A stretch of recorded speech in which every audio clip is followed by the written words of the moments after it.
नमस्कार, स्वागत है आप सभी का हमारे इस YouTube channel build with Rana ji में। मैं अनिल राणा आप लोगों का मेरे इस वीडियो में बहुत बहुत स्वागत करता हूं।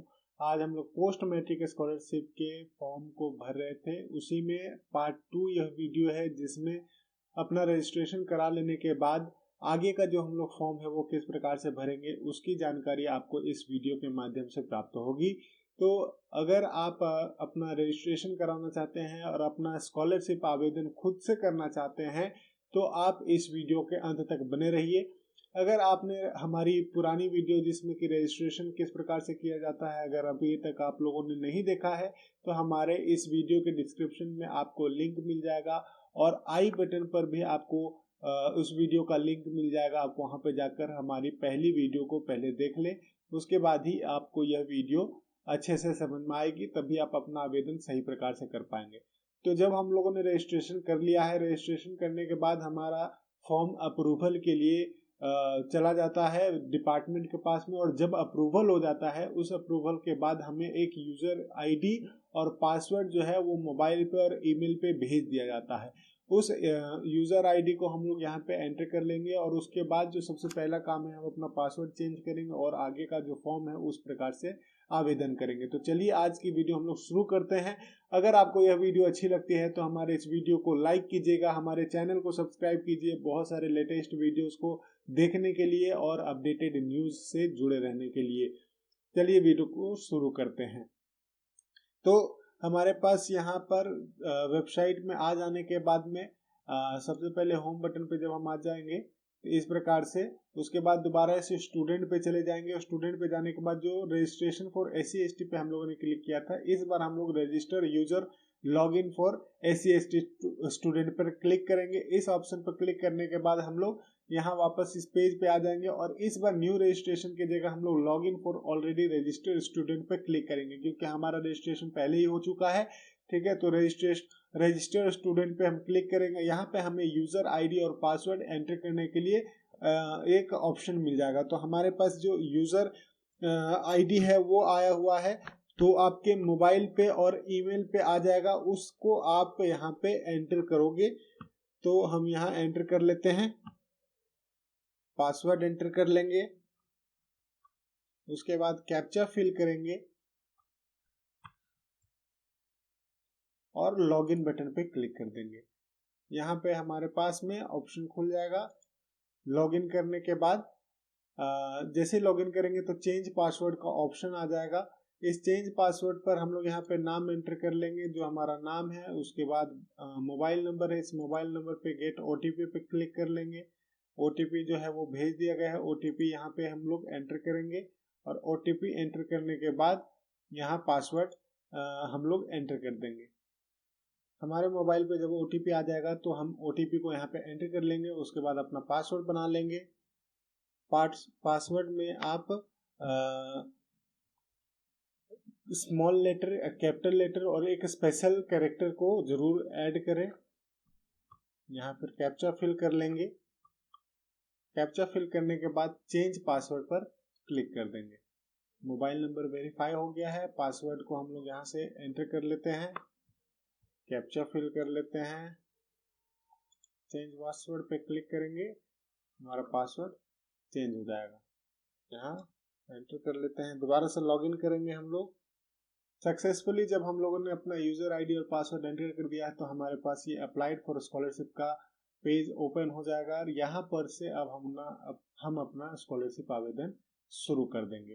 ठीक है, तो यहाँ पर क्या है, आपको update personal detail, bank detail, certificate detail और अप्लाई फॉर स्कॉलरशिप का सारा ऑप्शन आ जाएगा। यूजर आईडी आपको मिल जाता है, यहाँ पे फोटो और फोटो अपलोड करने का ऑप्शन मिल जाता है। तो सबसे पहले आप जो है अपना फोटो अपलोड करेंगे। फोटो अपलोड करने के लिए यहाँ पर अपलोड इमेज पे चले जाएंगे, क्लिक करेंगे अपलोड इमेज पे। अब देखिए फोटो अपलोड करने का आपको साइज यहाँ पे दिया हुआ है कि जो प्रेफर्ड डायमेंशन है वो 200 × 230 पिक्सल्स आपका पिक्चर का साइज होना चाहिए और जो पिक्चर का जो है डायमेंशन होना चाहिए और पिक्चर का जो साइज है वो 50 KB तक ही मैक्सिमम होना चाहिए। तो यहाँ पे आप चूज फाइल पे क्लिक कीजिएगा और जो फॉर्म में आप लोगों ने जहाँ पे भी फोटो रखा हुआ होगा उस फोटो को यहाँ से सेलेक्ट करके अपलोड करेंगे। फोटो यहाँ पे स्कैन पहले क्रॉप कर लेते हैं। इसके लिए पिक्चर मैनेजर में जाएंगे, Alt+P हम क्रॉप का कमांड लगा देंगे। यहाँ पर से हम अपना फोटो वो एडिट कर लेते हैं, एडजस्ट कर लेते हैं फोटो को।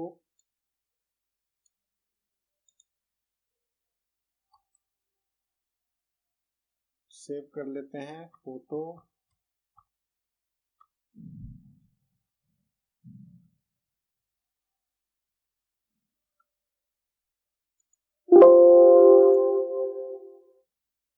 यहाँ से फोटो हमारा अपलोड करने के लिए फोटो को सेलेक्ट करेंगे, सेव फोटो पे क्लिक करेंगे, फोटो हमारा अपलोड हो जाएगा। यहाँ पर गो टू होम पर चले जाएंगे, फोटो हमारा सक्सेसफुली अपडेटेड हो गया है। हमें अपडेट पर्सनल डिटेल पे क्लिक करेंगे। यहाँ पर क्लिक करने के बाद में आपको स्टूडेंट का नाम, फादर नेम, जेंडर, मदर का नेम, कैटेगरी और कास्ट, ये सब की आपको अपडेट करना पड़ता है। तो कैटेगरी वगैरह आपको यहाँ पे पहले से जो रजिस्ट्रेशन में हम लोगों ने किया था अपलोड, वही आपको शो हो रहा है। यहाँ पे कास्ट आपको अपलोड करना है तो ड्रॉप डाउन ऑप्शन मिल जाएगा, जिस पे सिलेक्ट पे क्लिक कीजिएगा और यहाँ पे जो भी आपका कास्ट होगा तो उस कास्ट को यहाँ अपडेट कर दीजिएगा। जैसे ही अपडेट कीजिएगा तो ये पेज जो है वो रिफ्रेश हो जाएगा और यहाँ पे सब कास्ट आपको अपलोड करने का भी ऑप्शन दे दिया जाएगा अगर आपका सब कास्ट होता है। उसके बाद यहाँ पे आपका डेट ऑफ बर्थ, आधार और नेम वगैरह सब पहले से ही सही आ रहा है। उसके बाद फादर ऑक्यूपेशन आपको बताना कि फादर आपके क्या ऑक्यूपेशन में है, कौन सा काम करते हैं, तो उसके लिए सिलेक्ट ऑप्शन पे जाएंगे। यहाँ पे आपके अगर फादर गवर्नमेंट सेक्टर में है या PSU सर्विस में कोई काम करते हैं तो उसको ऑप्शन में सेलेक्ट कीजिएगा। अगर आपके फादर बिजनेस करते हैं, जो भी स्टूडेंट अपना स्कॉलरशिप अप्लाई कर रहा है उसके फादर का क्या बिजनेस या काम है उसकी पूरी जानकारी आपको यहाँ पे देनी होती है। तो जो यहाँ पे स्टूडेंट है वो फार्मर है, उनके फादर, उनको फार्मर पे सेलेक्ट करेंगे। उसके बाद उनका रिलीजन जो है वो हिंदू है, वो पे यहाँ पे सेलेक्ट कर देंगे इसको। नीचे में हमारे पास में इसका मोबाइल नंबर, ईमेल ID और स्टेट जो है वो आ गया है। उसके बाद होम डिस्ट्रिक्ट सेलेक्ट करना है तो होम डिस्ट्रिक्ट यहाँ पे हम सेलेक्ट करने के लिए ड्रॉप डाउन पे क्लिक करेंगे और जो भी डिस्ट्रिक्ट होगा उस डिस्ट्रिक्ट को सेलेक्ट कर लेंगे। यहाँ पे ब्लॉक सेलेक्ट कर लेंगे, जो भी ब्लॉक होगा ब्लॉक हम यहाँ पे सेलेक्ट कर लेते हैं, नवादा है, ठीक है। उसके बाद कोरस्पॉन्डिंग एड्रेस में जो आपका एड्रेस होगा वो हम डाल देंगे। तो एड्रेस है यहाँ पे वो आप डाल दीजिएगा, ठीक है। उसके बाद यहाँ पे आप पिन कोड एंटर कर दीजिएगा। पिन कोड जो आपका आधार में होगा वही एंटर कीजिएगा। तो पिन कोड एंटर कर देंगे। उसके बाद यहाँ पे आपको ऑप्शन आ रहा है जो परमानेंट एड्रेस है वो भी आपका कॉरेस्पॉन्डेंस एड्रेस के जैसा अगर सेम है तो सेम एज अबव पे क्लिक कीजिएगा। उसके बाद यहाँ पे अपडेट पे क्लिक कर दीजिएगा। तो आप अपडेट पे क्लिक करने के बाद आपका जो डाटा है स्टूडेंट डिटेल्स अपडेटेड सक्सेसफुली का मैसेज आ जाएगा आपको। उसके बाद यहाँ पे आप अप्लाई फॉर स्कॉलरशिप पे क्लिक कर देते हैं। यहाँ पे हम अपना जो पर्सनल डिटेल अपलोड कर लेंगे, कास्ट सर्टिफिकेट और बैंक डिटेल आपका अप्रूव हो गया है। अप्रूवल के बाद उसको आप चेंज नहीं कर सकते हैं। यहाँ अप्लाई फॉर स्कॉलरशिप पे क्लिक करने के बाद हमारे पास फॉर्म ओपन हो जाएगा जिसमें हमें फ्रेश, अगर आप फर्स्ट टाइम अपना जो स्कॉलरशिप है अप्लाई कर रहे हैं तो फ्रेश पे क्लिक कीजिएगा। अगर आपने पहले पिछले साल अपना आवेदन किया था और उसी फॉर्म को रिन्यू करना चाहते हैं, सेकेंड ईयर के लिए अप्लाई कर रहे हैं, तो आप यहाँ रिन्यू को क्लिक कीजिएगा। तो हम फ्रेश रजिस्ट्रेशन कर रहे हैं, स्टेटस हमारा एक्टिव है। उसके बाद एकेडमिक ईयर जो है वो सेलेक्ट करना है। तो एकेडमिक ईयर 2022-23 हम सेलेक्ट करेंगे, जिससे जो भी स्टूडेंट अभी जिस सेशन में होंगे वो अपना एकेडमिक ईयर सेलेक्ट करेंगे। एकेडमिक ईयर के लिए मैं बता दूं कि जिस एग्जांपल ले लेते हैं, अगर कोई विद्यार्थी 2022-24 के सत्र में है, जैसे अगर हम ये जो फॉर्म है वो एक DLED diploma in elementary education के लिए भर रहे हैं, तो 2 साल का कोर्स होता है जिसका सेशन 2022-24 है, जिसमें फर्स्ट एकेडमिक ईयर आपका 2022 और 23 होगा और सेकेंड ईयर का जो आपका एकेडमिक ईयर हो जाएगा 2023-24 हो जाएगा। तो जो फर्स्ट अभी एकेडमिक ईयर का स्कॉलरशिप जो भरा रहा है वो 2022-23 का भरा रहा है, तो फर्स्ट ईयर का इसका स्कॉलरशिप आवेदन किया जाएगा। इसके बाद हम इंस्टीट्यूट का स्टेट सेलेक्ट करेंगे, कौन सा स्टेट में हमारा इंस्टीट्यूट है, तो बिहार स्टेट में ही है, तो बिहार को हम सेलेक्ट कर लेंगे। उसके बाद ये पेज फिर से रिफ्रेश होता जाएगा, बार बार ये रिफ्रेश होता है ताकि जो हमारा डिटेल है वो फैच करके सर्वर से लेके आया जा सके। उसके बाद इंस्टीट्यूट का डिस्ट्रिक्ट आपको सेलेक्ट करने के लिए पूछ रहा है कि आप डिस्ट्रिक्ट सेलेक्ट कीजिए, कौन से डिस्ट्रिक्ट में आपका कॉलेज है। तो कॉलेज के लिए आप गया में हम यहाँ पे सेलेक्ट कर लेते हैं, गया का कॉलेज है तो यहाँ पे गया को सेलेक्ट कर लेंगे। उसके बाद इंस्टीट्यूट का नाम यहाँ पे आपको ड्रॉप डाउन में आ जाएगा, जो भी नाम है आप यहाँ पे नीचे स्क्रॉल कर लीजिएगा। स्क्रॉल करने के बाद आप यहाँ अपना कॉलेज जो है, जो भी आपका कॉलेज होगा उसको सेलेक्ट कर सकते हैं, या फिर यहाँ आप सर्च भी कर सकते हैं। तो हमारा जो कॉलेज है doctor BR Ambedkar college of education, हम इसको सेलेक्ट कर लेते हैं। इस कॉलेज में हमारा कोर्स है। यहाँ पे जब आप इसको सेलेक्ट कीजिएगा तो रिफ्रेश हो जाएगा। इसके बाद कोर्स का नेम, यहाँ पे BEd और DLEd 2 कोर्स होते हैं, तो वो 2 कोर्स में जिस भी कोर्स के लिए आप आवेदन कर रहे हैं तो आप उसको सेलेक्ट कीजिएगा। DLEd के लिए अप्लाई कर रहे हैं तो DLEd पे सेलेक्ट करेंगे। उसके बाद आपको यहाँ पे देखिए DLEd आपका कोर्स जो किस इक्विवेलेंट कोर्स है वो पूरा इन्फॉर्मेशन आपको मिल जाएगा। आपका जो बोर्ड, कौन सा बोर्ड इसको मान्यता देता है उसकी जानकारी आपको मिल जाएगी। यहाँ पे कॉलेज का जो कंपलसरी फी है वो फी आपका पहले से प्री फिल्ड मिल जाएगा। इंस्टीट्यूट का एड्रेस है वो आपको पता यहाँ पे मिल जाएगा। तो इस तरह का इन्फॉर्मेशन आपका यहाँ पे आ जाएगा। उसके बाद आप कोर्स का सेशन आप मेंशन करेंगे। सेशन आपका 2022-24 है, ठीक है। उसके बाद डेट ऑफ एडमिशन आपका जो इस कोर्स में एडमिशन कब हुआ है उसको देखने के लिए तो आप कॉलेज का देखिए कि बोनाफाइड आपको सर्टिफिकेट जारी किया जाता है कॉलेज से जब भी आप आवेदन करोगे स्कॉलरशिप के लिए। तो स्कॉलरशिप से पहले आप कॉलेज में जाके बोनाफाइड और फी रिसिप्ट दो जो है वो लेटेस्ट आप वहाँ कॉलेज से प्राप्त कीजिएगा, और उसी बोनाफाइड पे आपको एडमिशन का डेट मेंशन मिलेगा। उस एडमिशन डेट को यहाँ पे आप एंटर कर दीजिएगा। तो हमारा एडमिशन डेट यहाँ से हम सेलेक्ट कर लेते हैं। 2022 में हमारा एडमिशन हुआ है।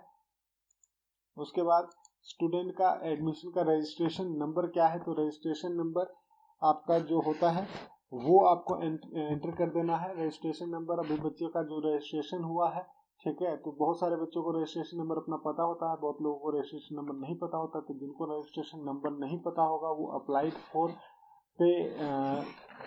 फॉर के लिए कर देंगे। उसके बाद इनरोलमेंट नंबर जो आपका रोल नंबर होगा उस रोल नंबर को आप यहाँ पे एंटर करेंगे। उसके बाद आपका सेलेक्ट प्रेजेंट ईयर, आप अभी कौन से ईयर में पढ़ाई कर रहे हो। तो फर्स्ट ईयर और सेकंड ईयर 2 साल का कोर्स था, ये अपने आप आपका ड्रॉप डाउन में आ जाएगा। तो फर्स्ट ईयर के लिए हम अप्लाई कर रहे हैं तो फर्स्ट पे सेलेक्ट करेंगे। उसके बाद date of admission in this academic year, ठीक है। तो ये जो इस एकेडमिक ईयर में आपका एडमिशन हुआ है वो कब हुआ है, तो उस एडमिशन को भी हम लोग यहाँ पे मेंशन कर लेते हैं कि अभी जो सेम डेट है, ठीक है, जो कोर्स में हमारा एडमिशन था उसी दिन हमारा जो इस एकेडमिक ईयर में एडमिशन हुआ है, तो उसको हम सेलेक्ट कर लेंगे। उसके बाद क्लास जो है वो हम लोग कर लेते हैं, क्लास हमारा DLEd है। उसके बाद मोड ऑफ स्टडी, किस तरह से आप स्टडी कॉलेज में जो हो रहा है वो कैसा रेगुलर कोर्स है या पार्ट टाइम कोर्स है या फिर कॉरेस्पॉन्डेंस का कोर्स है। तो जो भी कोर्स है वो आपको सेलेक्ट करना है। तो ये रेगुलर कोर्स है तो रेगुलर पे सेलेक्ट करेंगे। फी पेड बाय स्टूडेंट, जो फी आपने पे किया है तो 40,000 आपका फी होगा, क्योंकि यहाँ पे जो कॉलेज कंपलसरी फी है जितना आपको दिख रहा है उतना ही आपका फी रिसिप्ट होगा। आप अपने फी रिसिप्ट में भी देख सकते हैं कि आपका फी रिसिप्ट में कितना फी है, वही आपको यहाँ पे मेंशन करना है। उसके बाद fee fixed by state government for government institute only, not for the fee fixed by private institute by state government. तो जो भी फी आपका फिक्स किया गया हुआ है तो वो फी आप यहाँ पे मेंशन कर दीजिएगा, ठीक है। उसके बाद क्या आप हॉस्टल, आपका जो इंस्टीट्यूट है वो हॉस्टल प्रोवाइड करता है, तो क्या आप उसका छात्रावास आपको मिला हुआ, तो छात्रावास अगर होगा तो यस कीजिएगा। अगर छात्रावास में आप रहते नहीं है तो यहाँ पे नो सेलेक्ट कीजिएगा। आपने जो पुराना एग्जाम दिया था उस एग्जाम में आप क्वालिफाइड हैं या नहीं उसके बारे में आपसे पूछ रहा है। तो qualified last year exam as per exam norms credit system, तो अब पिछले साल का जो एग्जाम है उसमें आप पास हो चुके हैं, तो इस पे यस पे आप क्लिक कीजिएगा। उसके बाद हाउस होल्ड कैटेगरी में आप यहाँ पे चूज कीजिएगा कि आप क्या बहुत पुअरेस्ट कैटेगरी में आते हैं या अदर्स में आते हैं। तो ये जो कैंडिडेट है वो बहुत पुअरेस्ट कैटेगरी में है तो उस पर आप यहाँ पे सेलेक्ट कर दीजिएगा।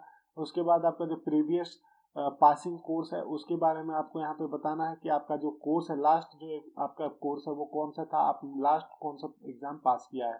तो यहाँ पे आपके पास सेलेक्ट करने के बाद ग्रुप ए में degree in post graduate level professional course आ जाता है।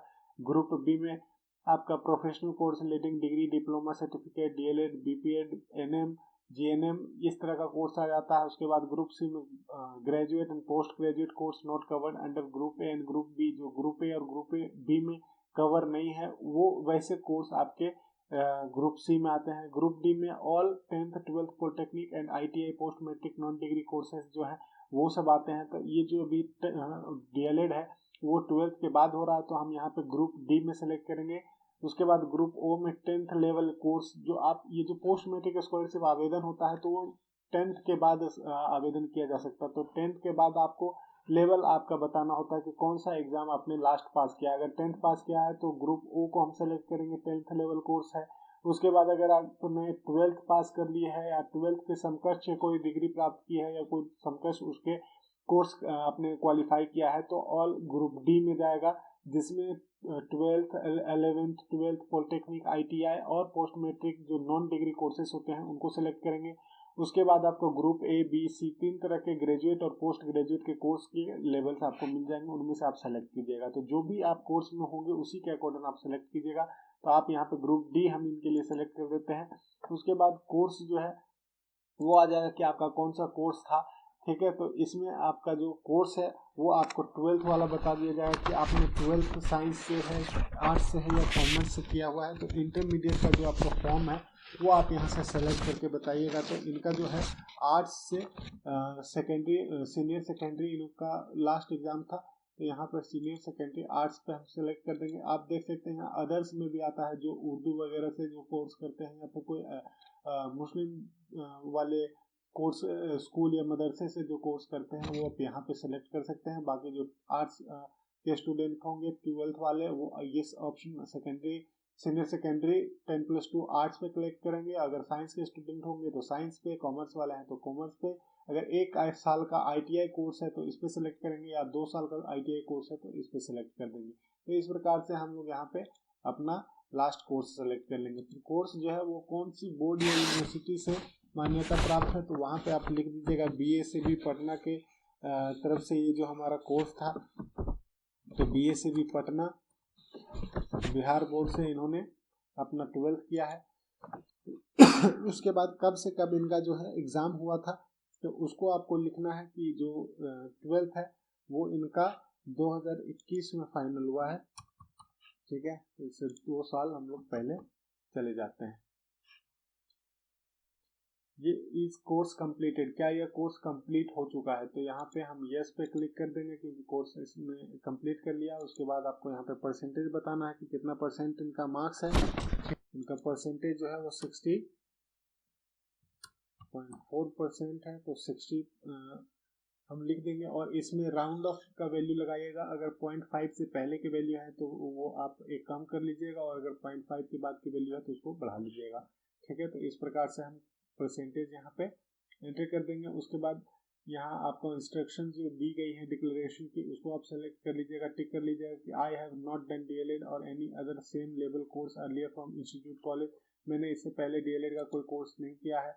I am applying for Bihar post matric scholarship for the first time against DLED और एनी सेम लेवल कोर्स। हमने DLED के लिए या फिर DLED के सेम लेवल का जो कोर्स है उसके लिए मैं फर्स्ट टाइम ये जो अपना स्कॉलरशिप है वो आवेदन कर रहा हूँ, ये आपको यहाँ पे डिक्लेयर करना है। उसके बाद माई एप्लीकेशन में be rejected if some statement are found to be false and I will be return the money. इसमें कहा जा रहा है कि अगर इसमें किसी भी तरह की कोई जानकारी गलत साबित हो जाती है तो मुझे जो भी स्कॉलरशिप या छात्रवृत्ति मिलेगी उसको मुझे वापस करना होगा।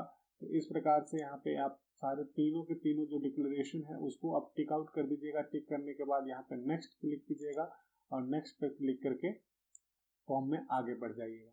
आपको यहाँ पे जो सर्टिफिकेट जो सर्टिफाई करना है कि अंडरटेकिंग जो स्टूडेंट देता है वो बताना है कि I certified that I am Indian national and permanent domicile of Bihar belonging to SC ST EBC और EBC कैटेगरी के अंतर्गत मैं आता हूँ, भारत का नागरिक हूँ। तो इस प्रकार से जो डिक्लेरेशन है उन सभी डिक्लेरेशन को आपको टिक कर देना है। माई एनुअल इनकम जो है वो आपको बताना है कि 2022-23 में आपका जो इनकम है वो 3 लाख से कम हुआ है, इस पर आपको टिक कर देना है।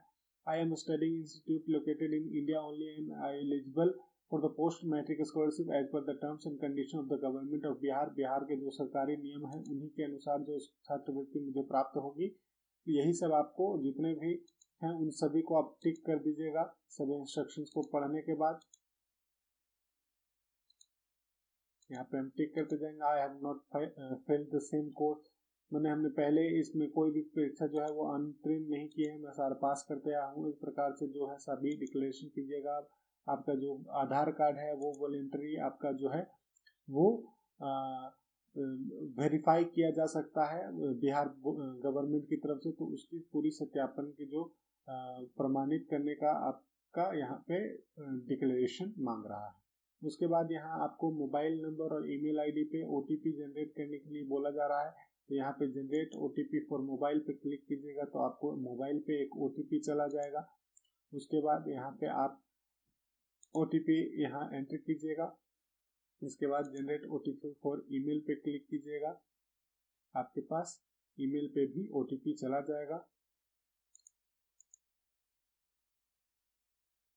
उसके बाद यहाँ पे ओटीपी एंटर करने के बाद मोबाइल ओटीपी वेरीफाई पे क्लिक कर देंगे तो हमारा मोबाइल नंबर जो है वो वेरीफाई हो जाएगा और ईमेल का जो ओटीपी है उसको एंटर करके हम ईमेल ओटीपी वेरीफाई पे क्लिक करेंगे तो हमारा जो ओटीपी है वो वेरीफाई हो जाएगा। ओटीपी वेरीफाई करने के बाद हम यहाँ पे देख लेंगे हमारा जो मोबाइल नंबर है वो वेरीफाई हो गया है, ईमेल आईडी है वो भी वेरीफाइड हो गया है। उसके बाद हम नेक्स्ट पे क्लिक करेंगे तो हम अपने फॉर्म में आगे बढ़ जाएंगे। देख लीजिएगा इस प्रकार से जो हमारा फॉर्म है वो अब यहाँ पे डॉक्यूमेंट अपलोड करने के लिए बोल रहा है, तो डॉक्यूमेंट जो हमको सारा अपलोड करना है तो यहाँ पे 10th जो 12th बोनाफाइड ये सब डॉक्यूमेंट हम यहाँ पे अपलोड करेंगे। तो हम 10th वाले पे चले जाते हैं। ठीक है, 10th में यहाँ हमारे पास सारा हमने डॉक्यूमेंट अपलोड किया स्कैन किया हुआ है, तो यहाँ पे हम करेंगे सेलेक्ट, और सेलेक्ट करने के बाद यहाँ पे सर्टिफिकेट नंबर हम एंटर कर लेते हैं। सर्टिफिकेट नंबर जो है वो एंटर कर लेते हैं। उसके बाद फिर इशू डेट, जो जिस डेट को इशू हुआ है वो आपको सेलेक्ट करना है, तो यहाँ पे ड्रॉप डाउन पे जाके अपना डेट सेलेक्ट कर सकते हैं। उसके बाद आपका लास्ट एग्जाम पासिंग जो आपने इंटर पास किया है तो इंटर को आप सेलेक्ट कीजिएगा। उसके बाद यहाँ पे इंटर का आप अपना डॉक्यूमेंट जो है उसका सर्टिफिकेट नंबर लगा दीजिएगा, जो सर्टिफिकेट नंबर आपको ऊपर में मिल जाएगा। उसके बाद यहाँ पे जिस डेट को ये डॉक्यूमेंट जारी किया गया है उस डेट को आप सेलेक्ट कर लीजिएगा। उसके बाद बोनाफाइड सर्टिफिकेट जो है बोनाफाइड सर्टिफिकेट इसको आप सेलेक्ट कीजिएगा और यहाँ से बोनाफाइड सर्टिफिकेट का आप यहाँ पे सीरियल नंबर और या सर्टिफिकेट नंबर वो एंटर कर दीजिएगा। उसके बाद ये डेट आप सेलेक्ट कीजिएगा कि किस डेट को आपका जो बोनाफाइड है वो जारी किया गया है। उसके बाद फी रिसिप्ट आपको यहाँ पे सेलेक्ट कर लेना है। फी रिसिप्ट हम यहाँ पे क्लिक करेंगे, सर्टिफिकेट फी रिसिप्ट का सीरियल नंबर होगा उसको आप यहाँ पे एंटर करेंगे। उसके बाद फी रिसिप्ट आपको किस दिन जारी की गई है उसको आप यहाँ देख लीजिएगा। फी रिसिप्ट आपका सारा डॉक्यूमेंट हम लोग अपलोड कर लेते हैं। ठीक है, डॉक्यूमेंट अपलोड करने के बाद यहाँ पे आपको ये पूछा है कि fee fixed by state government of government only document, तो यहाँ से आप फी रिसिप्ट को अपलोड कर दीजिएगा। आपको यहाँ बता रहा है कि file size of each document must be less than 100 KB, scan black and white and keep size minimum, तो ये ब्लैक एंड व्हाइट आप यहाँ पे स्कैन कीजिएगा और उसको जितना भी साइज मिनिमम हो सकता है उसको मिनिमम रखने का कोशिश कीजिएगा। इसके बाद हम फाइनल सबमिट पे आएंगे, इसको क्लिक करेंगे। जैसे ही हमारा डॉक्यूमेंट अपलोड हो जाएगा तो हमारे यहाँ पास एक मैसेज आ जाएगा कि your application is finalised and you can not change any details. Okay पे क्लिक यहाँ पे हम लोग कर देंगे और ये जो हमारा फॉर्म है वो अप्लाई हो जाएगा। तो अप्लाई फॉर स्कॉलरशिप में हमने यहाँ भर दिया है पूरा डिटेल, हमने फाइनल सबमिट कर दिया। यहाँ होम पे आ जाने के बाद में हमारा जो एप्लीकेशन है वो आपको दिख जाएगा कि ये एप्लीकेशन हमारा फाइनल हो गया है। उसके बाद फाइनलाइज एप्लीकेशन पे यहाँ पे सिलेक्ट करेंगे, application is already finalised, okay पे क्लिक करेंगे। स्कॉलरशिप एप्लीकेशन और स्टेटस पे क्लिक करेंगे और यहाँ से एप्लीकेशन स्टेटस को देखने के लिए प्रिंट कर लेंगे।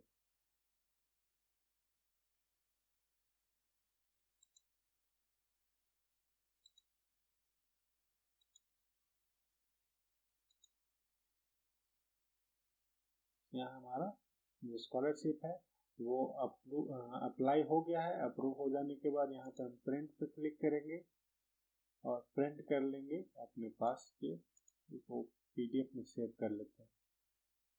ये स्टेटस चेक कर सकते हैं कि किस प्रकार से हमारा जो अप्रूवल होता जा रहा है, वो स्टेटस हमारा कहाँ पे है। तो आपको दिखाएगा कि अभी हमारा जो ये स्कॉलरशिप है वो पर्सनल डिटेल हमने अपलोड कर दिया है, तो यहाँ पे डन लिख रहा है। फोटो स्टेटस डन हो गया है, डॉक्यूमेंट स्टेटस डन है, फाइनलाइज स्टेटस डन है। उसके बाद आपको यहाँ वेरिफिकेशन का स्टेटस दिखा रहा है कि इंस्टीट्यूट वेरिफिकेशन स्टेटस आपका पेंडिंग है, फिजिकल कमिटी स्टेटस पेंडिंग है। अगर आपका जो जितना भी अप्रूवल होता जाएगा, उसी अप्रूवल के बाद यहाँ पे आपका जो ये पेंडिंग है वो खत्म होता जाएगा। पेंडिंग की जगह यहाँ पे आपका अप्रूव्ड या वेरीफाइड ऑप्शन आता जाएगा। तो जिस प्रकार से आप यहाँ पे भरोगे, सारा का सारा अप्रूवल होने के बाद आपको मिलता जाएगा। यहाँ पे आप कॉलेज में, जहाँ पे आपने कॉलेज में अप्लाई किया है उसकी पूरी डिटेल आपको यहाँ पे मिल गई है। ठीक है, कोर्स कौन सा आपने अप्लाई किया है, डीएलएड कोर्स है, डीएलएड कोर्स के लिए आपने स्कॉलरशिप अप्लाई कर लिया है। प्रिंट करके अपना फॉर्म भी आप लोगों ने देख लिया। तो इस प्रकार से जो पूरी जानकारी थी, आपका फॉर्म अपलोड हो जाएगा, फाइनल सबमिट हो गया है। फाइनल सबमिट होने के बाद ये जो डॉक्यूमेंट है इसका प्रिंट आउट निकाल लेने के बाद जो हम लोग यहाँ पे प्रिंट ले लेंगे, और प्रिंट लेकर इस प्रकार से जो डॉक्यूमेंट है इसको हम लोग प्रिंट कर लेंगे। और यहाँ से भी आप देख सकते हैं कि हमारा जो ये स्टेटस है यहाँ पे चेक कर बताता जाएगा। जो पेमेंट स्टेटस है वो पेंडिंग बता रहा है, तो ये सारा जो स्टेटस है वो पेंडिंग आपको भी बता रहा है। जैसे जैसे अप्रूवल होता जाएगा तो उसी प्रकार से आपका जो यहाँ पे स्टेटस है वो अपडेट होता जाएगा। ठीक है, तो ये आपका फाइनल फॉर्म कंप्लीट हो गया है। इसका आप प्रिंट आउट लेके आप अपने कॉलेज में पूरे डॉक्यूमेंट के साथ में सबमिट जरूर करा दीजिएगा। सबमिट कराने के बाद ही आपका जो फिजिकल वेरिफिकेशन है वो अप्रूव होगा। अगर आपने डॉक्यूमेंट अपने कॉलेज में सबमिट नहीं किया है तो फिर आपका जो स्कॉलरशिप है वो अप्रूव नहीं किया जाएगा, या फिर आप अपने स्कॉलरशिप से आपको रिजेक्ट कर दिया जाएगा। तो उसकी नौबत ना आए, उस तरह से आपका जो फॉर्म है वो रिजेक्ट ना हो, तो उसके लिए क्या कीजिएगा कि आपने जो अप्लाई किया है उसके फॉर्म को आप कॉलेज में जमा कर दीजिएगा। तो ये जो पूरी जानकारी थी, पहले वीडियो में हम लोगों ने रजिस्ट्रेशन करके देखा, दूसरे वीडियो में हम लोगों ने रजिस्ट्रेशन के बाद के जो प्रोसेस है उसमें किस प्रकार से रजिस्टर करने के बाद अप्लाई कर सकते हैं, और अप्लाई करने के बाद जो फाइनल हमारा फॉर्म है वो सब कंप्लीट हो गया है। तो आशा करता हूँ कि आपको इस वीडियो के माध्यम से पूरी जानकारी मिल गई होगी जिस प्रकार से आप अपना आवेदन कर सकते हैं। तो मैं, और अगर आपको इसमें कोई चीज़ समझ नहीं आई है तो हमें कमेंट सेक्शन में कमेंट करके ज़रूर पूछ लें, और हमें सजेस्ट भी करें कि आपको यह वीडियो कैसी लगी है और आप कौन से नए नए टॉपिक्स पे वीडियो देखना चाहते हैं। जो भी टॉपिक्स आप बताइएगा उनके लिए, उन पर मैं आपके लिए वीडियो लेकर आता रहूँगा। तो बहुत बहुत धन्यवाद, और सपोर्ट करते रहिए। सब्सक्राइब कीजिए हमारे चैनल को, लाइक कीजिए और शेयर कीजिए अपने दोस्तों के साथ में। बाय बाय, सी यू, मिलते हैं आपसे अगले वीडियो में।